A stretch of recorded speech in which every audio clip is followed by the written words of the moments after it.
What's up, St. Louis? Jamal Mayers here. Want a chance to watch the Blues like an insider with me? When you become an annual STL Sports Central Insider, you're automatically entered to win. We're picking 2 winners, each bringing a guest to join me in the Blues Alumni Suite for the game versus the Edmonton Oilers on Friday, March 13th. That's right, Connor McDavid. We'll have free drinks, heavy appetizers, and an unforgettable night of Blues hockey. Sign up now at STL Sports Central, and I'll see you at the game.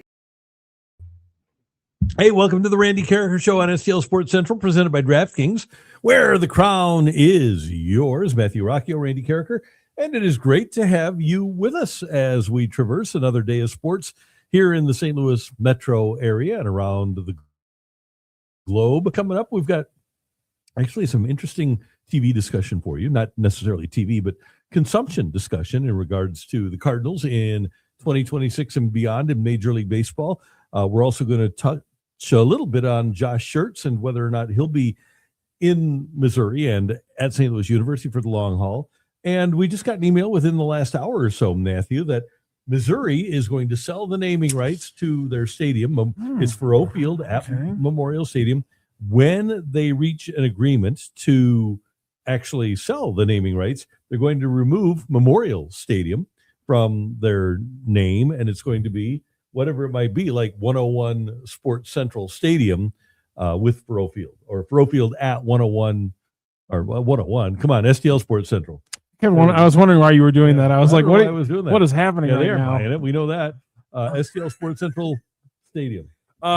Yes, it will retain its confusing confusing stuff. Nobody calls it Memorial Stadium. Which is that it's Faurot Field at Memorial Stadium, and they're very particular about those naming conventions. But yeah, the fact that they're actually, because when you said it, you said they're going to sell their naming rights. Mm-hmm. My first comment was, oh, wow, so they're going to have 3 names. And then you immediately got to, oh, no, they're getting rid of the Memorial Stadium thing. I didn't, just kind of shocked me. I thought that would always be Faurot Field at Memorial Stadium. And I thought there'd be like Axios presents Faurot Field at Missouri Stadium or something, or Memorial Stadium or something like that. Mm-hmm. I'm shocked that it'll be Faurot Field at blank stadium, not be Memorial. That does kind of surprise me, but hey, in this day and age, we'll talk about another case of this, of trying to get as much money as you can to keep up with the Joneses. Mm-hmm. And this is whatever, 20, 30, $40 million more to help keep up with the Joneses in NIL. And also you got to pay Eli Drinkwitz every time he wins, like 7 or 8 games. I think it is extensions a year. Yeah, a couple of extensions every year. That starts racking money up, and then eventually, if there's other situations like bringing in a new coach, or maybe if he falls apart, then you need to pay a buyout. It's nice to have some extra cash in the pocket. So yeah, I understand why they're doing this. I'm surprised how they're doing it, though. And by the way, in regards to the name of Memorial Stadium, Laird Veach said in their statement, quote, "We appreciate the meaningful dialogue we have had with key stakeholders, including multiple veterans groups and military representatives, and we are excited to develop plans with them to honor and recognize their service in new and meaningful ways. At the same time, we look forward to taking this incredibly valuable branding opportunity to our corporate community." So, as Eli would say, you Fortune 500s, you got to step up. Yeah, here's another way that you guys can step up. And I do wonder what the business people out there say about naming rights deals and how much it actually returns on investment. Mm-hmm. Does the name recognition you get in the permeation of people's brain, constantly seeing it over and over again, is that really a good return on investment? Because people were wondering, like, hey, does Stan Kroenke, the Kroenke Stadium? And I'm like, I don't know if he would argue that that's all about the ROI. And when it comes to sports, Stan Kroenke is all about the ROI. Yeah, there's no doubt. How about and I assume this would be a college campus, since college really doesn't apply anymore. How about call it the Bud Bowl? Oh, get Budweiser back into it? Yep. Nah, I'd love that. I like that. Fun. Oh, that's always a good one. I like that. So let's do it. We're getting somebody in here who's asking, was it Memorial Stadium? That is why it's Memorial Union, the big building. Mm-hmm. But I'm a bad Mizzou fan. I believe, yes, both Memorial Union and Memorial Stadium were 2 projects to the tribute to Mizzou alumni who lost their lives during World War I. Although, come on here, Arismo. I think those guys and their families will be okay. Yeah, I think plus they still have Memorial Union. Come on now. Let's let's not be crass. But Well, yeah, I think we can be realistic and say nobody that fought in World War I is going to be upset that the naming rights for the stadium are being sold in 2026. Oh, so now we just don't believe in ghosts? Well, I'm scared of ghosts. There you go. Thank you. Yeah. Let's just be wary. And additional details. So we want ideas. And STL Sports Central. We'll have to talk to Dave Green, and maybe if you become an STL Sports Central insider, you can help contribute to the stadium being named STL Sports Central Stadium, which they probably won't like across the state in Kansas City. I'm also just I'm bad at this stuff, as you know. I think I'm batting about 200 in calling the Chargers by their correct city. Yeah, I'm not very good at that. Terrible at it. So this I'm gonna say, I always say Faroe Field anyway. That's the other thing. That's my other thing about the naming. If we're gonna talk about ROI for a second, how I feel like you got to get a brand that isn't very aware of Missouri, because anyone aware of Missouri is going to know that everyone in casual conversation is never going to use your brand's name, because everyone is going to say, "Oh, are you going to Faroe Field? Are you going to Faroe Field? Are you going to Faroe Field?" No one's going to say your stadium name unless they're young people who don't buy anything, or people who aren't affiliated or know Missouri very well. You want to actually get your brand name out there.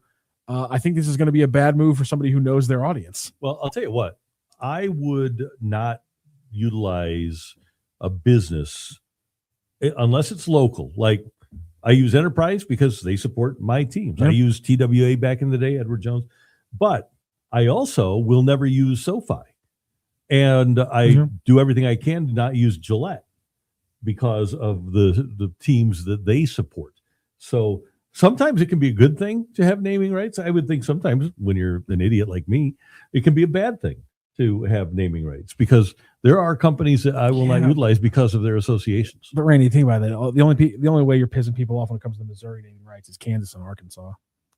Yeah, that's true. It's a fair hit to take.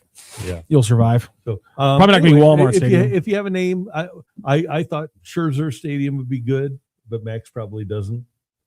I don't feel like he needs that kind of. I feel like it's not the investment he wants. No, probably not much ROI. No, but Bill Snyder didn't buy it though, right? But how about T. Boone Pickens? T. Boone Pickens put his name on a stadium at OK State. Yeah. Who else has done that? Well, I think that was one time. The Mizzou Arena, if you aren't aware of it, was called Page Sports Arena, and it was named after Bill Laurie's daughter, Paige Laurie. Then she got in trouble for having allegedly she had papers forged at USC, where she was attending college, and it wound up on ABC's Nightline, and then they took all of their names off of that stuff. Can we still use Edward Jones? Yeah, we can. Edward Jones does great things for St. Louis. Great things for the Cardinals, obviously, with the Cardinals Hall of Fame. And, so they're great. OU Stadium is named after a donor. So, yeah, there we go. Good.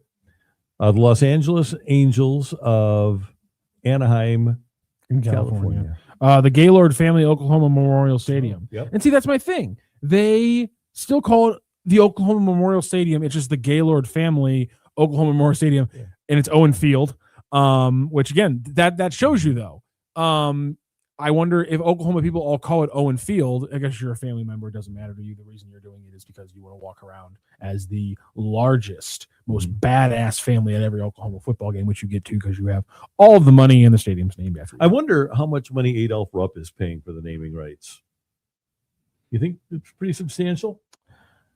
I think big time. I think it's probably time for multiple reasons that we get a new name for. Okay. Think we've kind of moved past both his first name and his personal feelings.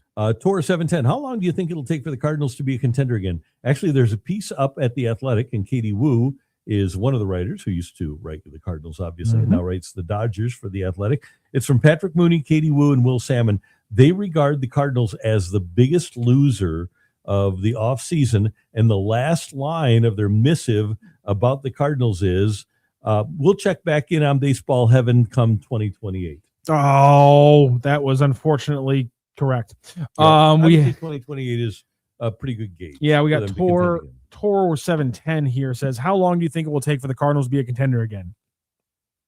And that's what I just said. 2028. There's your answer, sir. I think that's about it. That's your hope. We'll get into some of the Cardinals news as Rod Rogers is asking us, what was the purpose of the Granillo trade? They traded for Alfonso Soriano. Andre Granillo traded today. What are you talking about? Alfonso Soriano's a great hitter. They didn't get Alfonso Soriano. What are you talking about? Yeah, we didn't get we got different Soriano, unfortunately. They got his cousin, who has a mid-5 ERA last year. He is also a righty reliever. Doesn't he have like an 8.35 career ERA? Yeah, it's not great. A little bit, has a lot more, obviously, MLB experience. Apparently has a pretty good fastball tool. So this must be, he has no control. You have no flexibility with him. He's out of options. Obviously, Granillo, very young, had plenty. So they lost flexibility. They didn't get somebody who clearly has better numbers. Is there just something that one of the coaches sees about this Soriano guy that just they think can pop? Because other than that, I'm with Rod Rogers. I don't really see the purpose of this trade. And it's George, George. It's not Jorge Soriano. Always confuses me. 26, signed as an international free agent by the Marlins in 2015. So he's been around for 11 years now. Has appeared in 72 games over the past 3 major league seasons, with 1 start and 1 scoreless postseason appearance for the 2024 wild card round against the Phillies. That would have been when the 1 year where the Marlins made the playoffs. And he's from San Pedro de Macorís. 5.95 ERA during his career, and he's we flip it. Was it 8 in a single season last year and then 5 for his career? Sorry, our apologies. It was a very bad season last year. Just career numbers, not great. I liked Andre Granillo too. I hope it turns out to be good.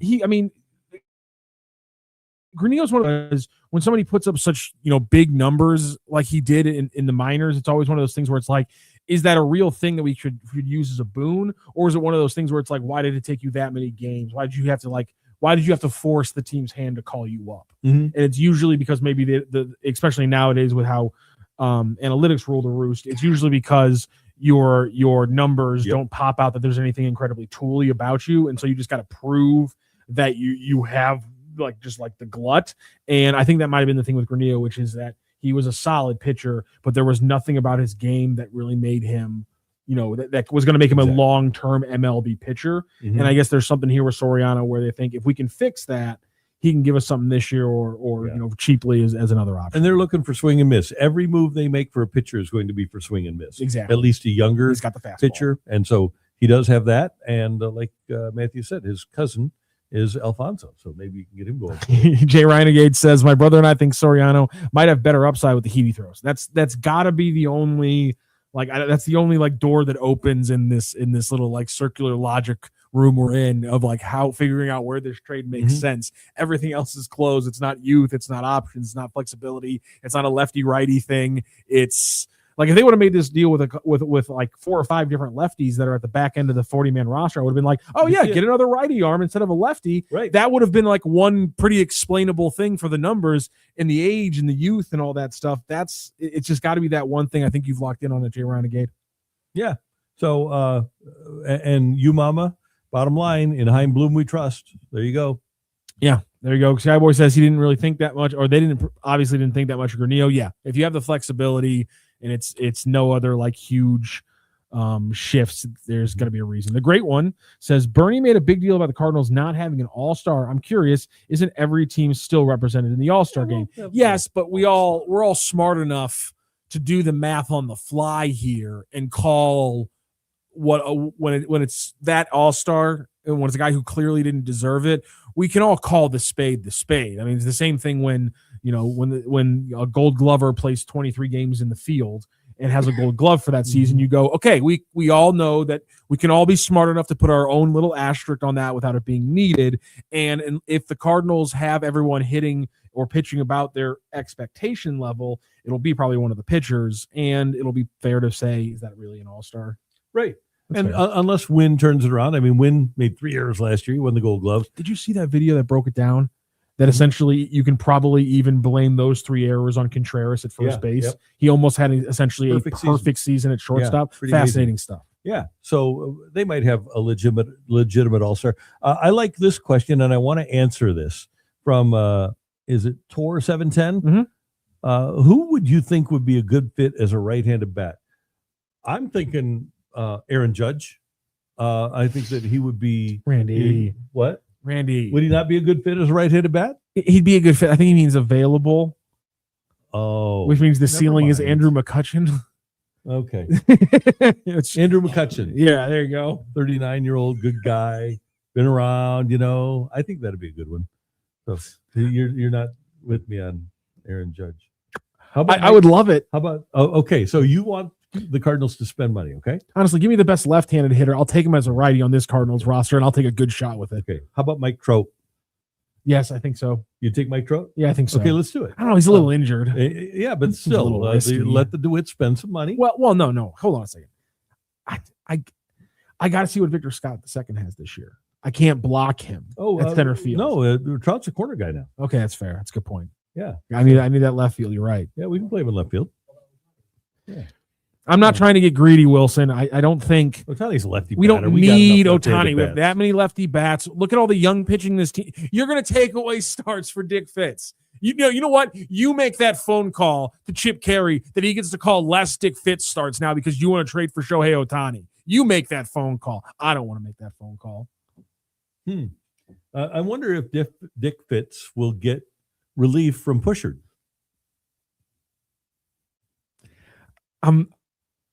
I love how much fun we're going to have this season with the dumbest If stuff they aren't possible. winning. It's going to be, if they're not winning, that's fun. Space Masterstorm. I think individual performance, not only at the majors but in the minors, will be a big indicator as to how long this rebuild may take. We went from 19th best farm system to top 5 thanks to Heim. Yes, and they know, the Cardinals know that at some point they have to get to a point where they have too many good players for a 26-man roster. They need to get to a point where they have 35, 36, 37 legitimate major league players. And when they get to that point and the guys that are here are playing well, then you can make a trade for an established player, whatever the need might be, whether it's a pitcher or a hitter. And it's interesting. And I think if you look at, as we've talked about a lot, as we tried to come up with ideas for a Brendan Donovan trade, and the Cardinals agree, it's harder to find a bat now. It's harder to find a power bat than it is to find good starting pitching. And so that's probably what the Cardinals, when they get to a point where they're going to be good, they're going to have to try to find that big power bat. And like that's 3 years down the road. So we got time to figure it out. I don't think it's unfair to set the Cardinals at 28, and we don't even know if there will be baseball in 27. If we don't have baseball in 27, then I think we're looking at 29, because we saw what a disaster baseball had during the pandemic when they didn't do anything with young players. Maybe they will. Maybe in 27, maybe you hold guys back a little bit. Maybe you have minor league baseball in 27. I think also the difference is, and we were talking about this last week, which is everyone has personal coaches now. Mm-hmm. COVID had the impact that they also couldn't work with their personal coaches. True. But now there's no health aspect of not being able to work with their personal coaches. So there will the drop off should be a lot less drastic because all those guys. And that's the thing. Like everybody has their own personal coaches now, and so I think that's the big difference. Hopefully between the fall off in 2020 and a potentially lockout year. I wonder what Colby Rasmus's dad is up to. You know what? He should get work in the game. I bet Colby. I'm sorry. Wouldn't be shocked if Colby pops up as a coach or something like that, and we don't know about yet. My dad. Mainly because learn from my dad. I don't know a lot about. I don't know. Never mind. Moxie Coxie 24 says, has there been any legitimate reports up to this point about Joshua Baez starting the year with the big league Cub, assuming that all hinges on Lars's availability? Not yet. Yes. And that's why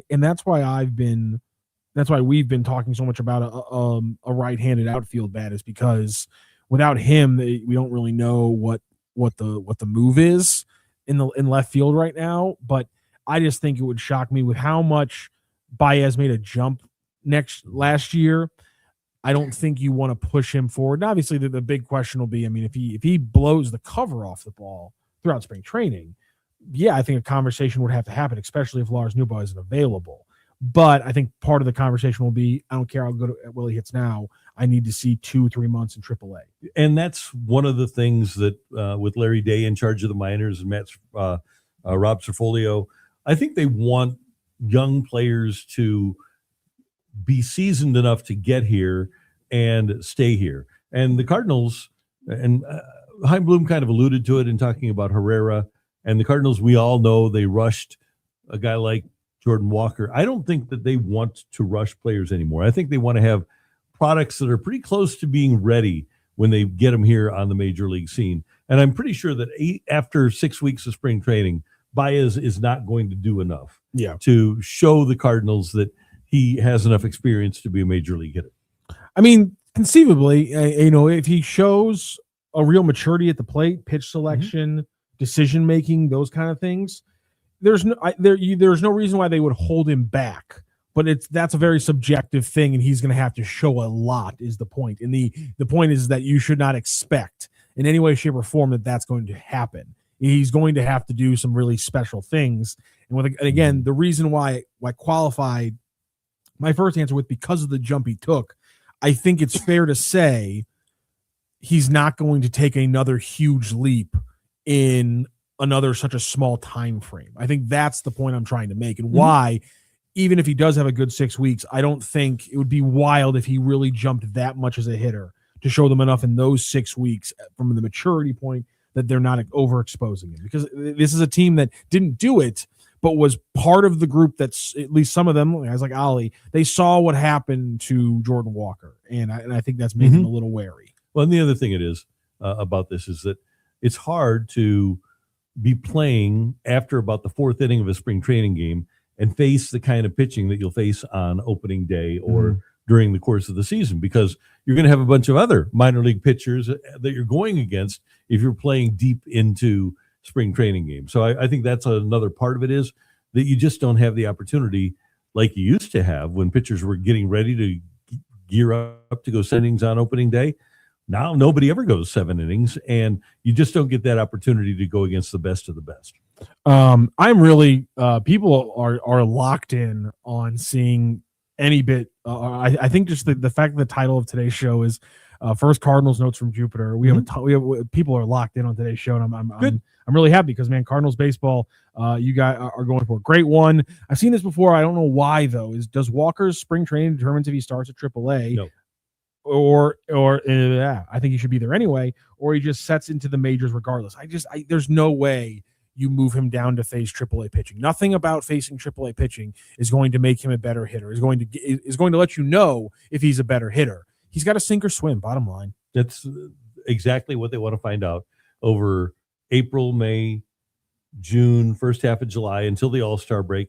They want to find out what he can do at the major league level, and they've seen enough of him at the minor league level. There's nothing else that he can learn or be better at to show them what he can do at the major league level by playing in the minors. So he will wind up here in St. Louis, and like you said, he'll either sink or swim, and this is his best opportunity. I'm not going to say it's his last opportunity, but this is going to be his best opportunity to stick.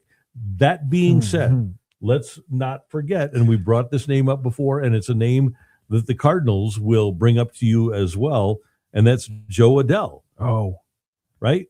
Yeah, that's fair. I was actually, I have another first rounder in my head right now because you said this is Jordan Walker's last chance. Did you hear who is getting a lot of pub going into spring training? Apparently, they're excited about him. Who's that? Dylan Carlson.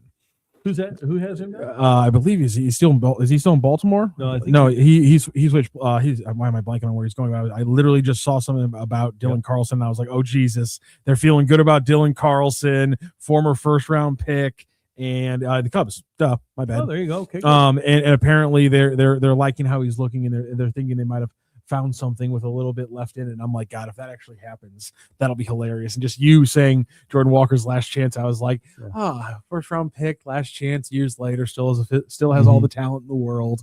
And it just made me think of it. Zed Solomon in the chat, who platoons in center with Scott? Get ready to learn Nathan Church, buddy. There's no reason to platoon 2 left-handed hitters, though, right? You might as well just have Scott out there for 150 games. Yeah, that's fair. And maybe when he needs a day off, then you throw Nathan Church out there. Yeah, I guess it's not really that's the guy you sign. Maybe you assign a right-handed hitting center fielder, and that's your guy that winds up getting 150 at bats or something, an Austin Slater type, 150, 175 at bats. By the way, back to Joe Adell for just a moment. Joe Adell also came up at the age of 21, got off to a really bad start, 478 OPS in his first year, 132 plate appearances. They sent him down just like here. Second year, they sent him down again. He had only 140 plate appearances. Then in his third year, they bring him up, and he has only a 637 OPS. Age 23 and 24 seasons, not great. And then last year winds up hitting 37 home runs, drives in 98 with a 778 OPS. And his OPS plus last year was 111. First time he'd ever been above average as an offensive player. And that was in his age 26 season. Really his first great opportunity, because the first 3 years he was actually his first 4 years, he was sent down. So the last two, he's played full seasons, and finally they got him going in L.A. or Anaheim with the Angels. So I think that's the kind of thing you have to look at with a guy like Walker. And I don't know how patient the Cardinals will be with him, but would it surprise anybody if Walker, because we know of the ability, we know how hard he hits the ball, would it surprise anybody if he would go somewhere else, L.A. or Atlanta, and hit the daylights out of the ball? No. Skyboy, going back to your talking about the lockout, there's a salary floor after the lockout with the new CBA. We will have a good group of young players and so much payroll flexibility. Not Nikola Jokic says Cards picked the best time to be bad, possible lockout, and of course you're not trying to right now to compete with the Dodgers. That is true. And maybe you can take advantage of, and it depends on whether these contracts are grandfathered in. Yeah, but maybe the Dodgers will have to give somebody up. I like that. It'll be interesting to see. And see, the crazy thing about the Dodgers is that, like, you bring in the CBA, you change the rev sharing, but there's no way that the CBA is going to supersede the current deal they have with their rev sharing, where they don't have to pay in the same rev sharing. Yeah. So the Dodgers are still going to have cash to spend on probably a bunch of luxury tax payments that'll hopefully getting them like $2 to $1 at that point. By the way, how much fun would it be if Joe Lacob would buy the Padres and have him, who has no problem at all, that would be a lot spending of fun. up beyond aprons and stuff like that in the NBA, and he'd probably do the same thing in Major League Baseball, and have him in the same division with Mark Walter. That'd be fun. So think about this: in like 2021, coming out of the pandemic, the Warriors had the most cash-rich roster in world history. Over $400 million spent in one season for a roster, and now it took 3 or 4 years later, and the Dodgers are doing 300 plus. But still, that just shows you, to your point, Lacob's ability to spend pure cash on teams he likes is one of the greatest examples in American sports. And how fun would this be? Because if Lacob gets the Padres, it's Lacob against Walter in baseball, and they're already going against each other in basketball.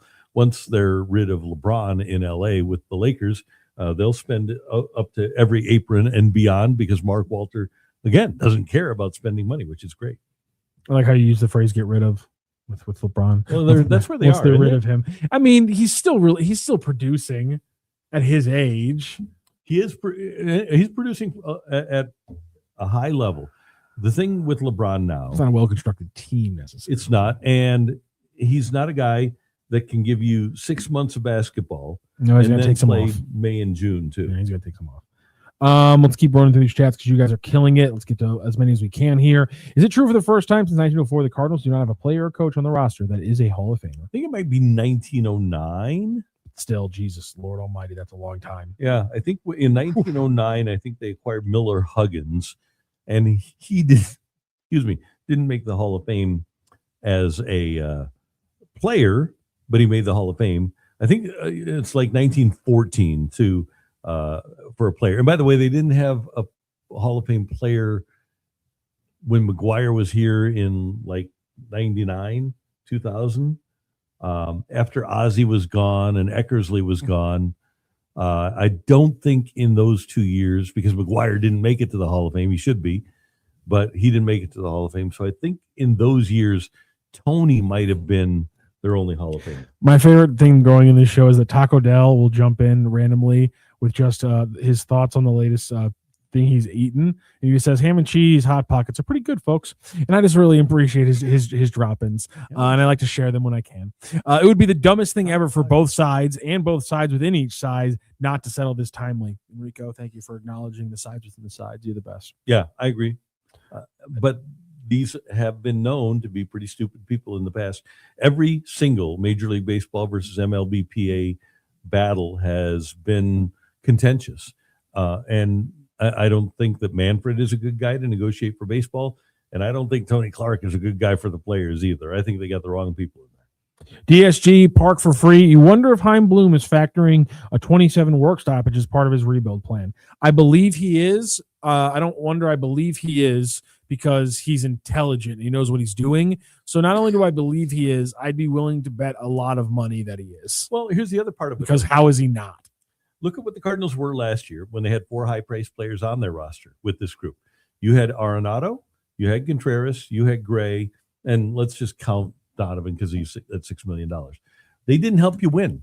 And if he would have had those players, or if he would have gotten rid of those players and gone out and gotten 4 different free agents, there still weren't enough great players on this roster for the Cardinals to contend under any circumstances in 2026. What's the point of spending, and I said this a couple of years ago when they signed Sonny Gray, what's the point of spending a bunch of money to be mediocre? It doesn't make any sense. You're better to be bad and young. The worst thing that you can be is bad and old. But if you get to the middle and you're old, it's also the worst thing to be. Because you don't wind up getting draft choices, and you spend money and you waste money. It's different, yes, but old and in the middle is where NHL teams and NBA teams die. Mm-hmm. That's where teams. You wonder why the Washington Wizards have been moribund for the last 10 years? It's because for the 10 years prior to that, they were okay with being 7 and 8 seeds every year. Because they were making it. They were in the tournament. They had a chance. No. Build winning teams. Don't build borderline playoff teams. And sometimes you got to restart to build a playoff team. You Mama 17. Dylan Carlson is hitting balls on the roof across the street. All the replies to that tweet was, "Hey Cardinals fans, who's going to tell you or who's going to tell them?" Yeah, see, not great.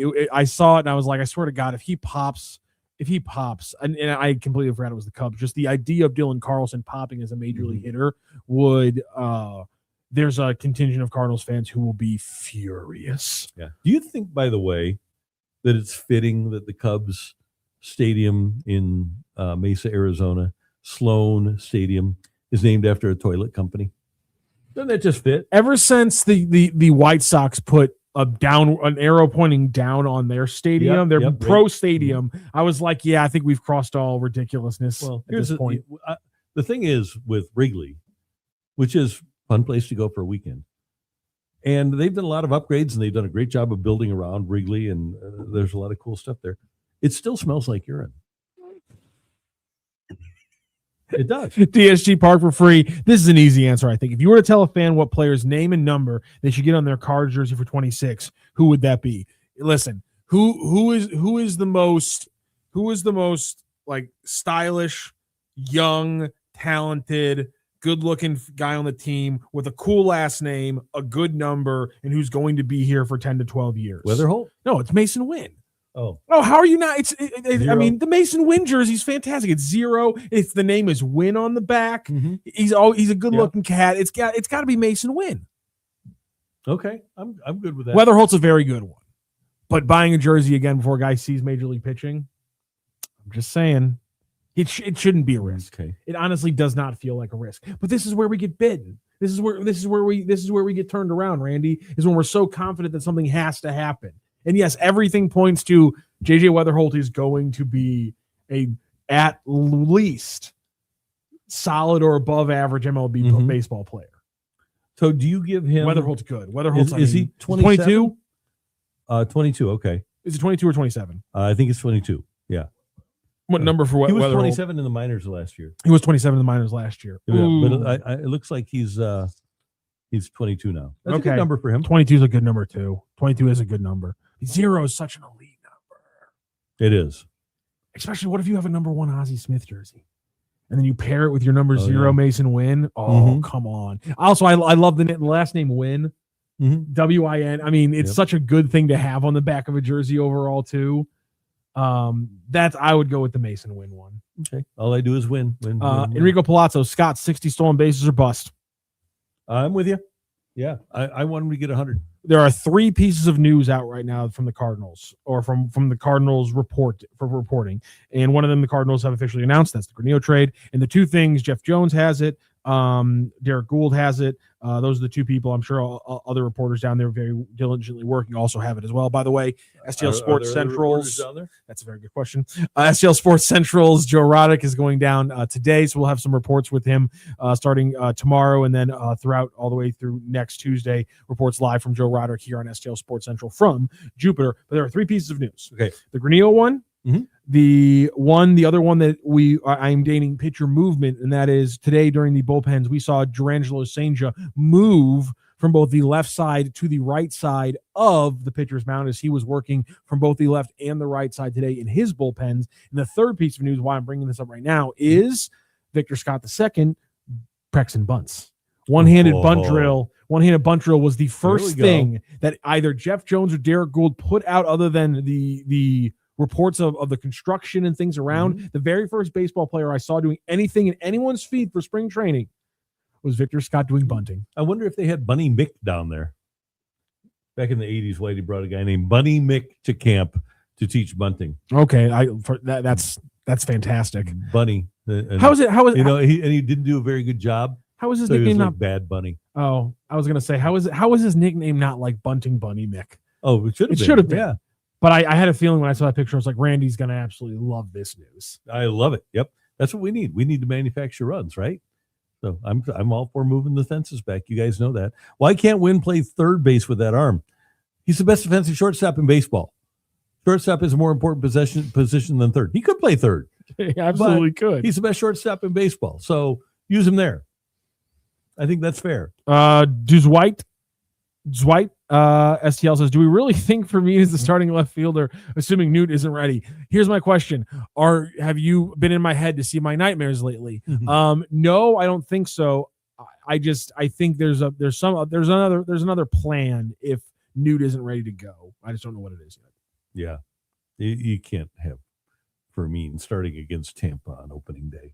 All due respect. I would hope that they would get, well, there's a lot of things they can do. I know they love Burleson at first. They love his defense at first base. I would like to see Karraker get some reps out there in left field. Heck, even Jimmy Crooks. They played Matt Adams. The Cardinals played Matt Adams in left field. Wasn't fair to him, but they did it. And so why not get some reps for, heck, you know who should pick up an outfielder's glove? Is Sajaci. Because Sajaci's not playing the infield. He's not playing in front of Gorman. So obvious. He's not playing in front of Wynn. He's not playing in front of Weatherholt. He's not playing in front of Burleson. So why doesn't the guy pick up he's a versatile player. He should pick up an outfielder's glove.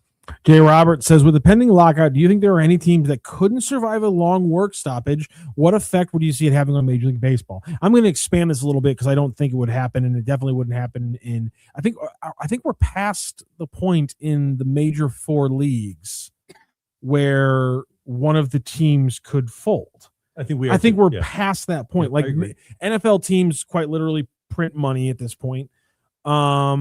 NBA team, no one's losing money in sports except for maybe an NHL team or an MLB team on the very hard ambush. What was that? Ambush. Probably why? I said the big 4. I said the big 4 leagues. The big 4. Okay. We don't got to come at the ambush. I was just saying they probably aren't making a ton of money there. They got a home game on Saturday the 21st. Come on down. Yeah. Myself and Joey Zanaboni will be calling that one. Actually, that's the same day as the city one, the city opening game in the afternoon. Or at night. I don't know if Joey's going to be there because that's a tight schedule for him. But anyhow, unnecessary shot evaded from Randy. I don't think there's anything that could fold a big 4 league team at this point. I agree with you. And like even when, for example, the Blues were in limbo, the league owned them for a while. The Hornets. Yep. When they were in New Orleans. There are teams, and the league just kind of subsidizes them. And Major League Baseball has huge revenues, and they have enough money that if somebody would be in trouble, they could subsidize a franchise for a while. They owned another franchise for a while too. I don't remember who it was, but they did it. The NBA. I think MLB did. Oh, MLB owned a different franchise. Oh, I shouldn't. I'm really mad at myself for not knowing this. NHL the Coyotes. That's another true. one. Yeah. I guess like apparently the Jets aren't doing great money wise in Winnipeg. Yeah, but I mean, probably I guess if we had to like say the last time that a Big Four league team could have folded would have been an NHL team after their lockout, probably. Yeah. But I think in the intervening 20 years, Major League Baseball is there's too much money involved at this point. Tova Rock says that JJ wore 26 on the Cardinals caravan this year. Oh, okay. I'm officially confused. Yeah, we're wearing 22 today, so maybe, and he might have worn 26 in the minors a little bit last year too. The Major League Baseball owned the Expos for a while. Oh, that makes they moved to Washington. That makes a lot of sense. Jeremy Ping 9691 says Gorman at third base is a liability. Well, they certainly were concerned about his physical abilities last year. They told him during the offseason to get in better shape. Again, I think he probably was done a disservice by the teaching, by the Cardinals minor league system under the previous regime, and they're working with him. I know that Jose Oquendo has worked with him. I know that he has worked diligently to not only get in better physical condition, but to become a better defensive third baseman. There's one thing about sports is people can get better.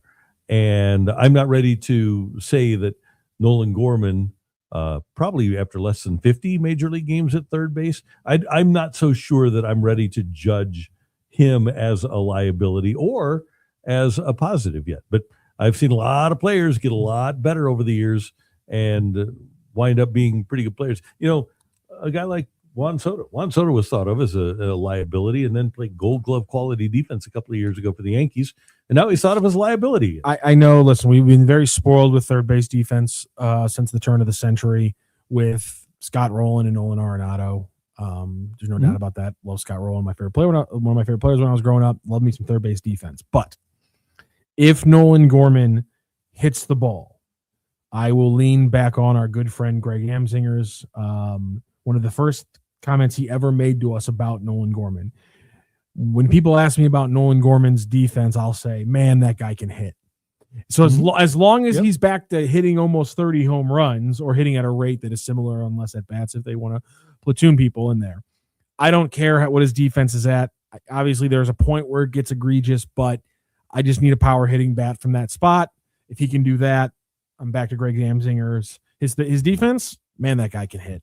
Over the course of 3 seasons of playing defense in Major League Baseball, Gorman has played 74 games at third. He has started 58. And I think he can obviously get better. But I think having reps helps with defense, too. I think getting out there and playing every day will make it a little bit better. And to your point there, both Skyboy and Richard Thorman pointing this out, he started playing better towards the end of the season after he got more reps. Struggled in August, a lot better in September. Yeah. I think that's a fair point. So I don't think he's necessarily a liability yet. Jeremy Ping here is jumping on one other topic in baseball that I wanted to touch on really quickly, which was some news from Evan Drellich at The Athletic talking about ESPN's new deal alongside Major League Baseball. Jeremy Ping says MLB as a whole shouldn't be so hard to watch on TV. They have a product to sell. And that brings me to this news, and it's fairly boilerplate. I mean, all it's saying is what we talked about last week, which is it's clarifying what we talked about, which is Major League Baseball has always had this $150 a year product where you can watch all out of market broadcasts, so that if you live in Nebraska, if you live in actually Nebraska might be in the Cardinals, so that's a bad example. If you live in California, you can watch Cardinals games as well as everybody else outside of the California markets for $150. And now that same package is going to be streamed through ESPN Unlimited.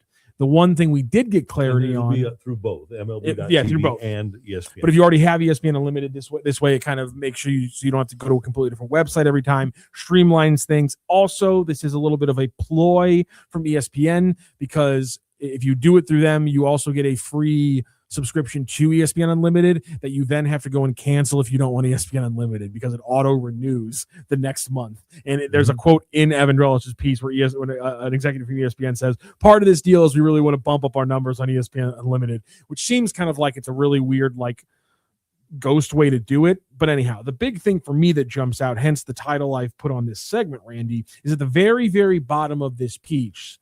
Evan Drellich points out that ESPN could have, if they wanted, had access to all of the local broadcasts that are going to be on MLB this year. ESPN said no.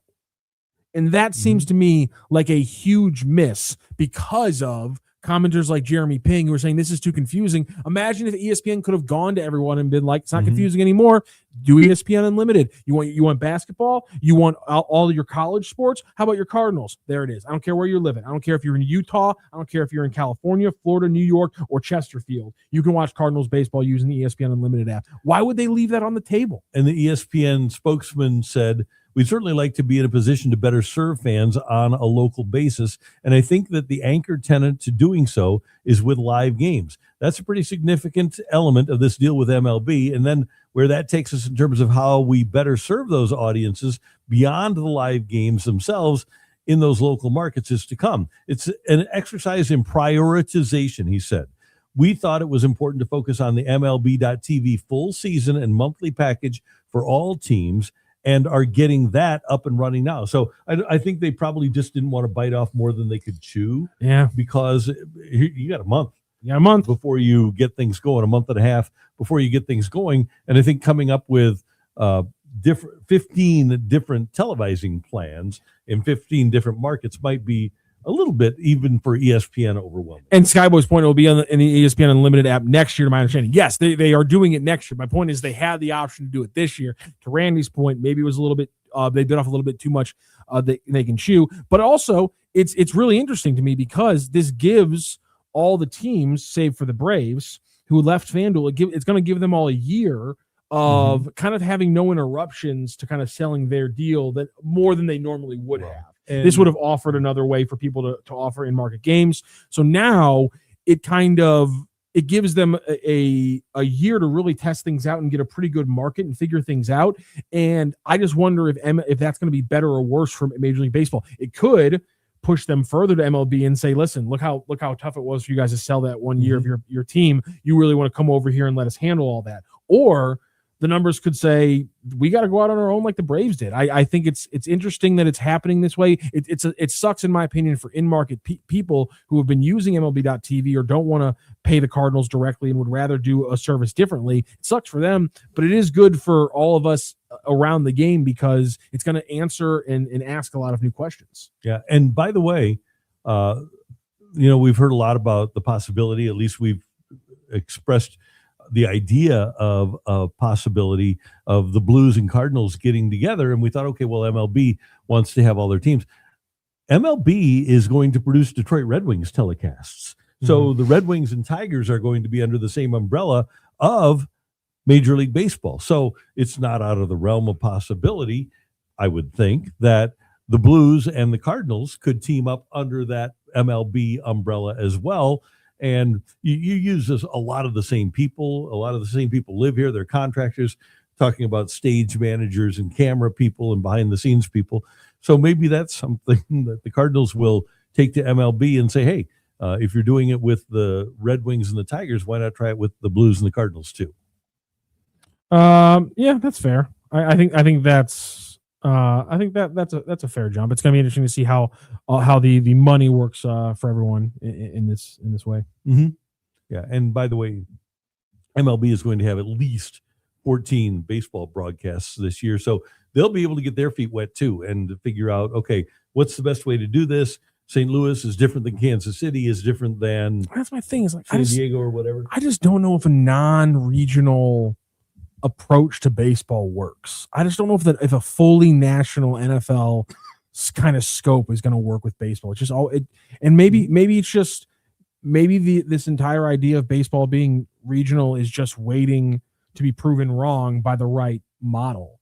But I just wonder if it is one of those things where because of the length of the season, it's hard to make it a national thing. Are you wondering, because I think it's fair to wonder, just because you're a Cardinal fan, does that mean you're a fan of baseball?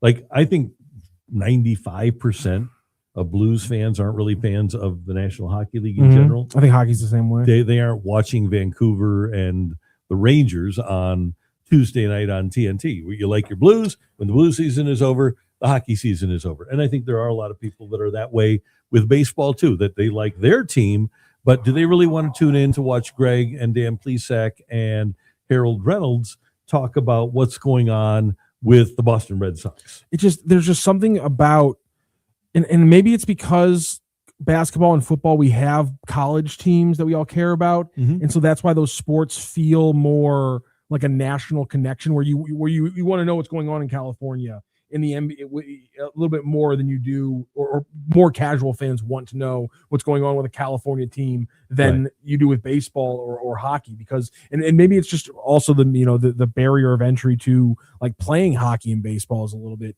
higher than at least basketball. Obviously football is a tricky one as well, but football is a completely different thing in and of itself. It's just interesting to me how if we're just been wrong and somebody hasn't had the vision to turn baseball into the national view. Because I guess I would wonder, before the NFL truly became 365 in the 90s, was there ever a feeling that the NFL was regional? No. And that's because they've always had all other games on national TV. Nobody ever saw a game on a local channel. Since the 60s, every single NFL game has been shown on by a national network. And sure, it's shown regionally, but you always have access to all of the teams on either CBS, Fox, NBC, back in the day, ABC and ESPN. So you've always had a national network televising them, and it wasn't your guys. You never had your own play-by-play guy and your own color guy when you had the NFL on in your city. Harold Hausman, 1672. How about just give it back to the broadcast TV like it used to be? Baseball in general is moving in a direction to secure its own demise if it isn't careful. Their ratings are up. Their revenue is up. Their attendance is up. I don't know what you're seeing that makes you think the baseball is going backwards. I think baseball has terrific momentum right now, and everything I see is that it's really positive. Yeah, I think a lot of their numbers over the last few years have told you that it's on the up and up. Yeah. Harold Hausman says, I disagree, fellas. I would say a lion's share of Cardinals fans are baseball fans, but it's entirely possible that my fanaticism blinds me to the truth. Again, think about that. You're saying 2.2, let's call it 3 million fans. If there's, and that's just people who go in there. Obviously, there's the large thing. I mean, I just think St. Louis has a larger percentage of its fans who are baseball fans than other baseball teams. But I would argue that percentage is lower than almost every football market's fan levels of region or non-football market level of fandom of the non-closest football teams to where they live.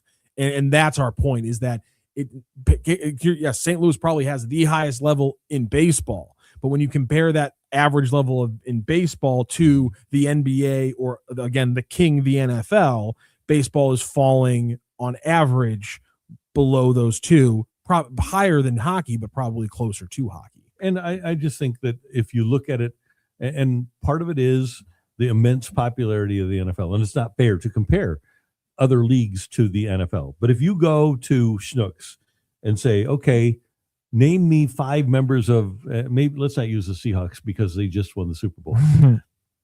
Name me 5 members of the Baltimore Ravens. And people can say, well, they have Lamar Jackson and they have Mark Andrews and they have Roquan Smith. And let's see, they have, somebody can name Ronnie Stanley or Derrick Henry, right? And then do the math. And then say, okay, now name me 5 members of the Baltimore Orioles. Mm-hmm.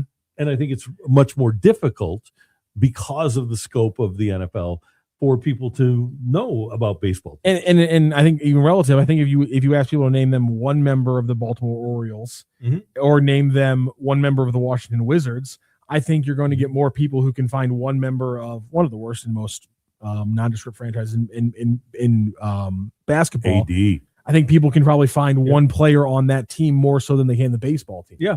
Yeah. And that's why, and again, I bring up the NBA because I do think it is still doing better. They're struggling right now because their product is not nearly as watchable as it has been in the past. The TV ratings again are up. But the TV ratings are up. And so, and that's, I think there's a pretty clear hierarchy right now in popularity in American sports, which is mountaintops the NFL, 2 tiers of nobody else, NBA, MLB, probably maybe a tier, and then hockey. Yep. I think it's pretty clear. We're going to talk a little college basketball, but the latest bracketology from Joe Lunardi is out, and Lunardi now has Mizzou as the second team of the first 4 out. So he's essentially got them at number 70, and they have 4 games against ranked teams left that they can enhance their standing. So, and by the way, he still has St. Louis University playing in St. Louis, and the same bracket as Illinois. He's got SLU as a 7th seed, Illinois as a 2 seed here in the St. Louis region. What does he have Mizzou as? He's got them as the second team out. The first 4 out, and he's got them ranked number 70 in the country. Right behind Ohio State. He's got the last 4 in as Texas, Miami, San Diego State, and New Mexico. And then the first 4 out, Ohio State, Mizzou, Cal, and Va Tech. I think I figured it out. They're going to have to, SLU's going to have to run the table to get Lunardi in the regular season to get Lunardi to push him up to a 6. And then they're going to have to win the A-10 tournament for him to push him up to a 5. And then he's still going to be underseeding them by a spot. I don't know why. I don't know why Lunardi. Would you rather be a 7 seed in St. Louis or a 5 seed in San Diego? I'd rather be a 5 seed in San Diego if I'm the Billikens, because I don't want to play Illinois when they're the 2 seed in St. Louis. But if I'm selfish and I don't want to try to buy a flight in a hotel in San Diego to watch the Billikens play that game, yes, I'd rather them be a 5 in St. Louis. Okay. By the way, that 5 seed in San Diego would be against Liberty, and then you'd play the Texas Tech Hawaii. Oh, I would take a great relish in watching the Billikens beat the shit out of Liberty. That would make me. Oh, that'd be fun. That would make me immensely happy. I very much enjoy watching teams beat Liberty. Honestly, I think it's the team I like watching most lose in college sports. Oh, there you go. Good. That would make me really happy. And also some news from Josh Schertz, the Billikens coach. A lot of people concerned about Schertz leaving, which is reasonable. I think we should be concerned about that, but he's not ready to go yet. No, he's not. And we're going to throw up a combined a couple quotes here, and these are both Stu Durando and Frank Cusimano both had these quotes. I wasn't sure 100% which one of them had them first, so I'm going to credit both of them for getting these quotes from Josh Schertz, and they really are fascinating. The first one, interesting. The second one, he makes a comparison that really jumps out, Randy. I have a great understanding of how good of a job I have. In the old days, it was usually a no-brainer for a coach to leave a mid-major and go to a high major. That was just the way it worked. It was the progression. With NIL and other factors, those decisions are much more nuanced than they were 5, 8, 10 years ago. The fact that he's addressing that is important to me, but it really is the comparison in this second paragraph that really jumps out. And that is, I don't know if that 5 years ago that the Indiana football coach,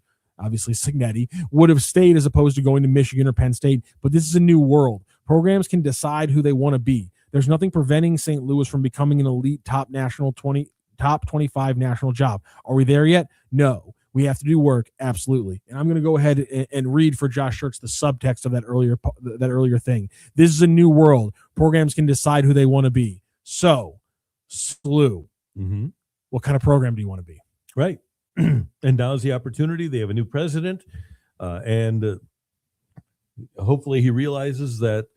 And I think I know the athletic department does. It's the front porch of your university, and everybody in America that's a basketball fan now, or that's even a casual observer, knows that St. Peter's exists, right?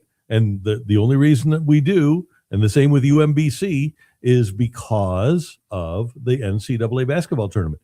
And if you can be a top 25 team on an annual basis, he's not even asking to be what Xavier is or what Gonzaga is.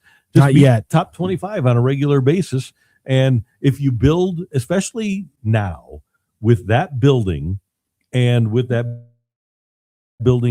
support they have from the community and from Dr. Richard Chaffetz, I don't disagree with Josh Schertz at all. I think that it's a program that is very worthy of being watched by St. Louisans and is very capable in the market of being everything that Xavier and Gonzaga have been over the years. And I'm sorry, Josh Schertz is a very smart guy. He's not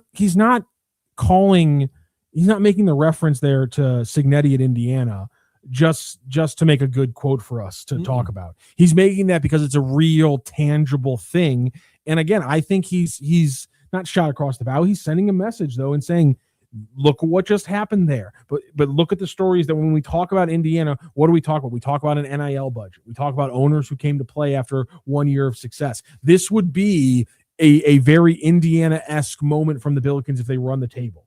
Mm-hmm. Does a Mark Cuban show up and say, my X amount wasn't big enough this year, I'm going to 10X it, let's go do it again?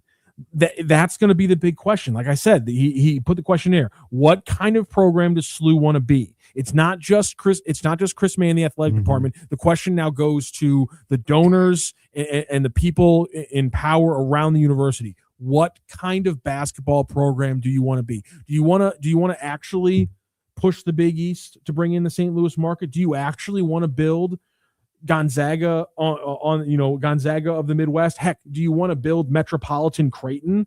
Let's talk about something more realistic. Yeah. Screw Gonzaga of the Midwest. Metropolitan Creighton is in sight. It's right there if you want it. You have the coach. You have the ability now to pay for a roster, and you have the St. Louis market to do so. It's still top 25. What kind of program do you want to be? And I'm glad Skyboy actually put this in there. He says he's going to coach the Sooners next year. Perfect example. I'm so glad you picked the Sooners. You couldn't pick a better person for my argument here. Porter Moser busted his ass for a decade at Loyola Chicago and turned them into one of the darlings of college basketball history. He went to the tournament 3 times in his last 4 years there. He's been to 1 tournament in 5 years at Oklahoma and is now going to get run out on his ass after 5 years. That's a great example, because why would Josh Schertz look at what happened to Porter Moser and say, yeah, I'll make the jump to the SEC where I can get run out in 5 years? Why would Josh Schertz want to do that? And so that's the thing about some of these teams. Of course, Oklahoma can offer more money. Of course, Oklahoma's donor base is going to be bigger. But when you look at what happens to some coaches, and when you look at how Josh Schertz talks about what can be built here at St. Louis, why would he put himself out there in that way? Why make that risk? That's a good question. Okay, so let me give you some possibilities. Arizona State, are you ever going to succeed to a high level in the Big 12 now at Arizona State? I don't think you are. I don't think that's going to be a great program. They are going to get. It used to be a fun rivalry. They are going to get consistently bossed by Arizona for everything now. And I ask this legitimately. I think Cincinnati's a better job than SLU, but I don't think it's way better than SLU. It's in a better conference. They have a better history, but Wes Miller's in trouble at Cincinnati. So is Cincinnati that much better than SLU that you say, yeah, I'll go there? And I wonder if they can pay that much more money, both the coaches and players in St. Louis University. Yeah. Big 12's got cash. There's no doubt about that. But listen, I think you can convince me till the cows come home why he leaves for the top of the Big East, why he leaves for the top of the SEC, the top of the Big 12. I'm having trouble being convinced why he would leave for the bottom of the power conferences. What about, okay, let me give you a couple more here. What about Syracuse? That's the one Big East program that I legitimately think, because they are still Syracuse, and it's not just the recent fall. Boeheim let that program stagnate in his last decade there. Not really. The numbers will tell you they went to some tournaments. They had some pretty good teams. I don't like Jim Boeheim. And so I'm being a little bit biased in my analysis here, but overall, I think it's stagnated even when Boeheim was there. And so there's a lot of room to regrow the Syracuse basketball program. There's no doubt that in my mind. Syracuse is the one legitimate opening being talked about right now that I'm like, yeah, I wouldn't shock me. What about LSU? I think LSU's great. LSU's another one. We know for a fact, even when it wasn't legal, that they were spreading the bag out for basketball. Shouts to their old coach, who's still in college basketball. Wade? Yeah, I could be referring to him. We'll never know. Yes, LSU's another one because it's at the top of the SEC. Yeah. The money's there. The program has a pretty solid history. Josh Schertz goes down there, and I'm sure we'll see him shaking hands with Josh Schertz with Shaq pretty fast. Mhm. They LSU makes sense. The cream of the crop of Power Fives. Yes, there's no reason why that amount of money isn't going to be completely shifting things. Or he could, but he said it there. I mean, listen, the jump from Indiana to Penn State. Yeah, I think same time. Let's think about this, because now our minds have been warped, and we have to think how big of a jump that actually would have been presented to Cignetti to go from Indiana to Penn State. That is a massive jump. That is from the worst program in Division I football to one of the blue bloods. And so I do think it's comparable to say Cignetti turning down a Penn State would be comparable and not too far different than if Josh Schertz turned down a top Big Five job. I don't think it's that different. I think that's how bad Indiana was, and that's how different the scopes of things are. Oops. We'll make it a radio show. That's how different the scope of basketball is than football. By the way, I would think that Schertz, based on the Billikens' performance this year and what he did at Indiana State, I would think that Schertz will be the most sought after candidate this year. Yes, I can't imagine anybody else popping up. He's going to be the top coach in search season for Josh Schertz, and that's why this stuff started really picked up after the Dayton game, and it's every single game. It's going to get more every time a coach in the Power Five falls by the wayside between now and a week after the season's over. Everyone's going to talk about Josh Schertz. Yeah. And he's the hottest name. There's a reason, and teams are going to come for him. And again, he laid it out there. It's time for the Billikens to figure out what they are. Yep. There you go. Thank you very much for participating in the show today. We really do appreciate it. Love to have your comments throughout the course of our time here at STL Sports Central with the Randy Karraker Show. Wilson got us on the air. Great job as always, Matthew. Thank you, sir. And we appreciate you. And is Joe Roderick going to be in Florida tomorrow? Joe Roderick, I think he's flying down today. And so today at 4:00, I think he's going to be on the plane here in any moment. So yeah, he'll start with some spring training reports here on STL Sports Central starting tomorrow. And again, the other point that we didn't get to talk about, Drangelo Sanger, bullpen from both sides today for the Cardinals. Looking forward to seeing him and talking to him. And thank you. And we'll see you next time here on STL Sports Central.